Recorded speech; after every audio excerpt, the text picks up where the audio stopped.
হ্যাঁ এই তোরা কোথায়? আমার বৌমা চলে আসছে, লক্ষ্মী চলে আসছে। খালাম্মা আসতেছি খালাম্মা। তাড়াতাড়ি আয়। এই এত দেরি হয় কেন? বলছি না সেটা বলছি না, আর ভালো করে সেটা মিষ্টি খাও। তুমি দাঁড়িয়ে আছো কেন? মিষ্টি খাও। আমি আর খাবো না। খাও। দেখ মিষ্টির এগুলো তো লেগেছটা কম পড়ছে না, এটা কেমনে নিবি আবার? আবার নিবি? আচ্ছা এটা কম্পোজিট পাইছে 5 4 3 2 1 0 অ্যাকশন ওদিকে তাকায় দাঁড়াও।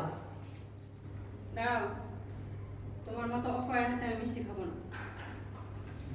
আহ, এটা কোনো ব্যাপার না। এই তুই খাও তো, দেখিস তো মিষ্টি খাও। কাউন্টডাউন হয়ে গেছে সব হয়ে গেছে ওকে চলো বৌমা, উপরে চলো। এ রান্না বান্না করেছিস তো ঠিক মতো? এই তুই আয়। একটা লোক কাটি